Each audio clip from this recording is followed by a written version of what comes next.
Baik, pendeta. Pertanyaan selanjutnya ini dari no name juga, tidak ada namanya di sini. Kita akan bacakan. Shalom, saya mau bertanya mengenai pencobaan.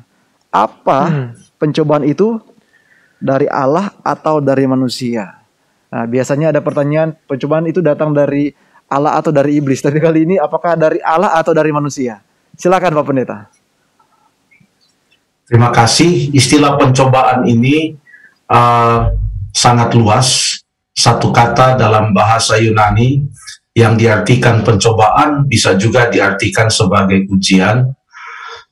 Jadi untuk melihat apakah itu pencobaan yang datangnya dari setan atau pencobaan yang diizinkan Allah sebagai suatu ujian, maka kita tentu harus melihat konteks dari peristiwa-peristiwa yang ada di dalam Alkitab. Tapi pada prinsipnya kita boleh baca di dalam Yakobus pasal 1. Kita buka Yakobus pasal 1 ayat yang ke-13 sampai ayat yang ke-15. Mungkin tolong dibacakan oleh Stephen atau Jeff. Baik. Ayat berapa pendeta? 13 sampai ke-15 ya pendeta? Ya, Yakobus pasal 1. Ayat 13. Apabila seorang dicobai, janganlah ia berkata, pencobaan ini datang dari Allah. Sebab Allah tidak dapat dicobai oleh yang jahat, dan ia sendiri tidak mencobai siapapun. Ayat 14. Tetapi tiap-tiap orang yang dicobai oleh keinginannya sendiri, karena ia diseret dan dipikat olehnya. Ayat yang ke-15. Dan apabila keinginan itu telah dibuahi, ia melahirkan dosa. Dan apabila dosa itu sudah matang, ia melahirkan maut. Demikian Pak Pendeta. Ya. Terima kasih. Ayat ini dengan jelas menyatakan Allah tidak pernah mempunyai maksud untuk membuat manusia itu jatuh di dalam pencobaan. Makanya di Taman Eden pun Tuhan Allah telah memberikan amaran kepada Adam dan Hawa untuk tidak memakan buah pohon yang dilarang itu. Jadi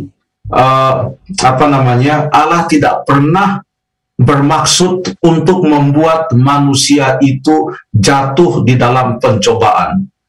Tetapi tentu setelah manusia jatuh dalam dosa, terjadi pertentangan yang besar di dalam kehidupan manusia. Pertentangan yang bahkan sudah dimulai sebelum manusia jatuh dalam dosa, dimulai dari Lucifer dan malaikat-malaikatnya yang menentang Allah. Jadi kita sekarang hidup di dalam suatu pertentangan yang besar, di mana setan berusaha untuk membuat kita jatuh.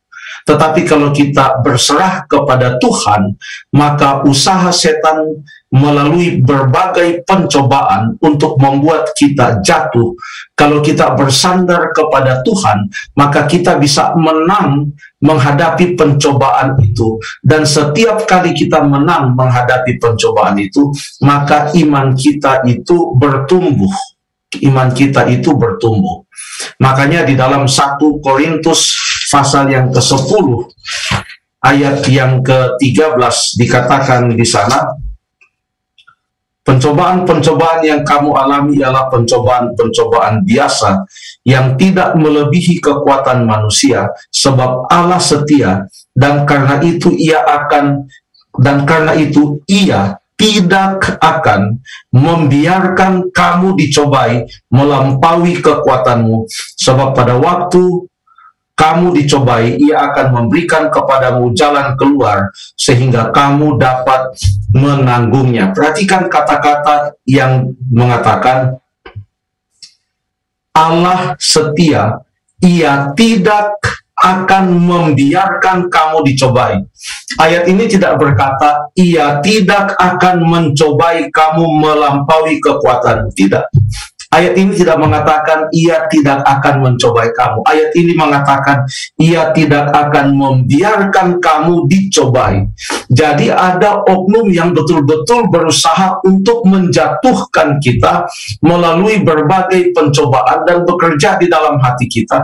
Dan manusia menyambutnya dengan keinginan-keinginan. Itulah sebabnya Yakobus 1 mengatakan bahwa kita dicobai oleh keinginan kita sendiri. Dan kalau kita menyambut si pencoba itu, yaitu setan, dengan keinginan-keinginan kita, maka kita akan jatuh ke dalam pencobaan.